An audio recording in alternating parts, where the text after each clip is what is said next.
శ్రీమాత్రే నమః. పూజ చేసేటప్పుడు ఇలా జరిగితే మీ ఇంట్లో దేవతలు ఉన్నట్లే. ఎవరైతే భక్తి శ్రద్ధలతో దేవుణ్ణి పూజిస్తారో అలాంటి వారికి ఖచ్చితంగా మంచి జరుగుతుంది. మీకు ఎన్ని కష్టాలు వచ్చినా సరే దేవుడిని పూజించడం మాత్రం మర్చిపోకండి.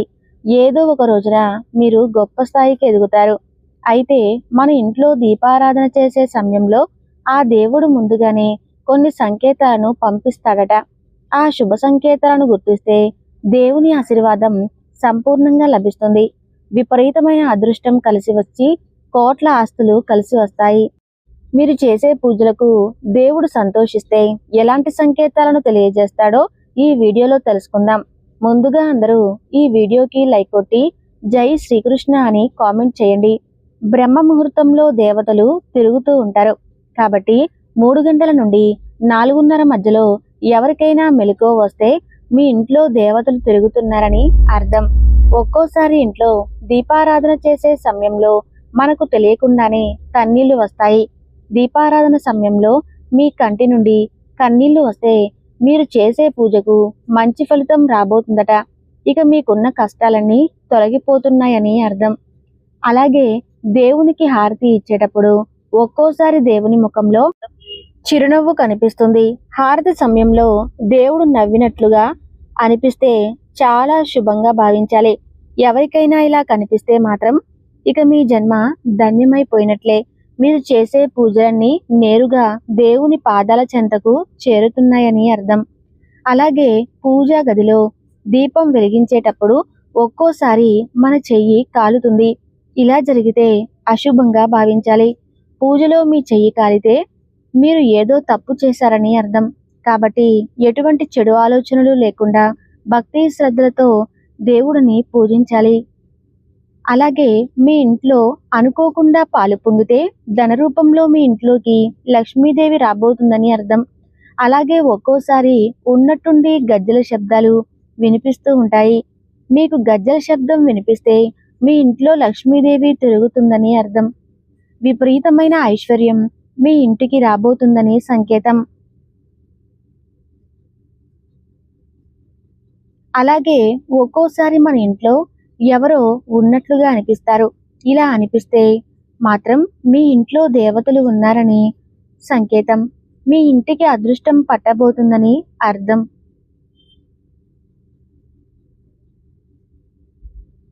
అలాగే ఇంట్లో దీపారాధన చేసేటప్పుడు ఒక్కోసారి దీపంలో నూనె లేకపోయినా సరే దీపం అలాగే వెలుగుతూ ఉంటుంది. ఇలా జరిగితే మాత్రం చాలా అదృష్టంగా భావించాలి. మీ ఇంట్లో దేవతలు తిరుగుతున్నారని అర్థం. అలాగే పూజా గదిలో దీపం వెలిగించిన తర్వాత ఆ దీపం ప్రకాశవంతంగా వెలిగితే మీరు చేసే పూజలకు దేవుని ఆశీర్వాదం లభించిందని అర్థం. మీ పూజలకు దేవుడు సంతోషంగా ఉన్నాడని, మీ కోరికలన్నీ నెరవేరబోతున్నాయని అర్థం. అలాగే ఇంట్లో దీపారాధన చేసే సమయంలో దేవుడి పటం నుండి పువ్వులు పడితే చాలా శుభ సంకేతంగా భావించాలి. దేవునికి పెట్టిన పువ్వులు అకస్మాత్తుగా కింద పడితే మీ పూజలకు దేవుడు సంతోషంగా ఉన్నారని, మీ ఇంటికి మంచి జరగబోతుందని శుభ సంకేతం. ఈ పువ్వులను దేవతల ఆశీర్వాదంగా భావించి మీ బీరువాలో పెట్టుకుంటే డబ్బు పరంగా మీ ఇంటికి బాగా కలిసి వస్తుంది. జీవితంలో డబ్బు కొరతే ఉండదు. ఇంట్లో దీపారాధన చేసే సమయంలో కొంతమందికి ఆవలింతలు వస్తాయి. పూజా సమయంలో ఆవలింతలు వస్తే మీ ఇంట్లో దుష్టశక్తులు ఉన్నాయని అర్థం.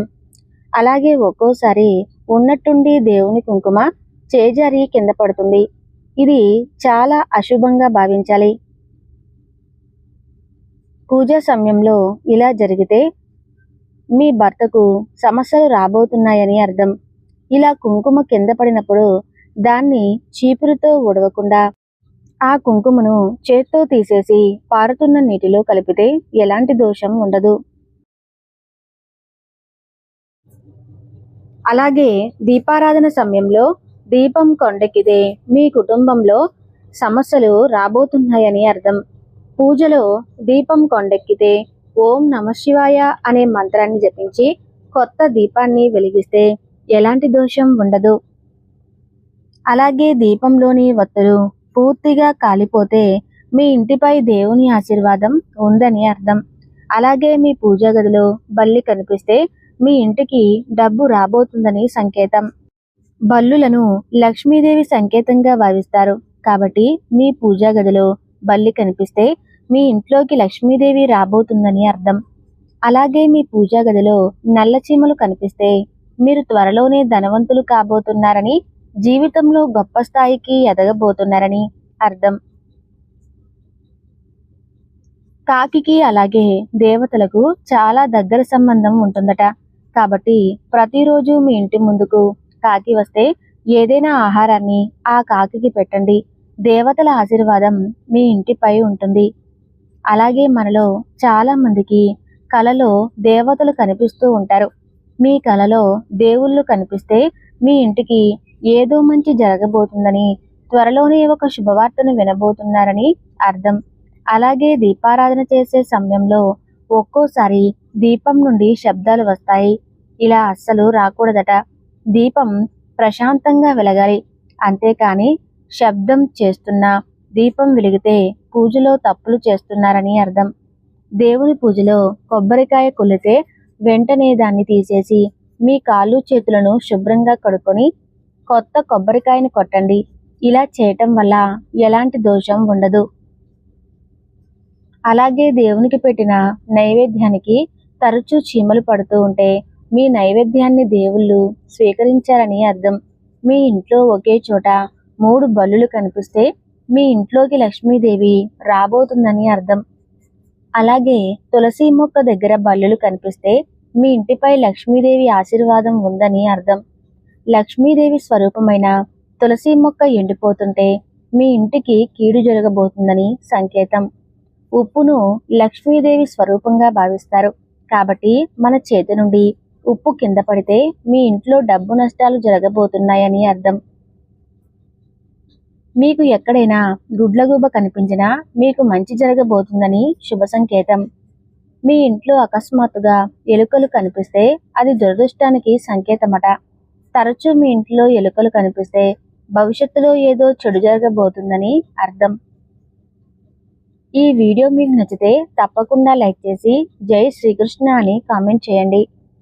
ధన్యవాదాలు.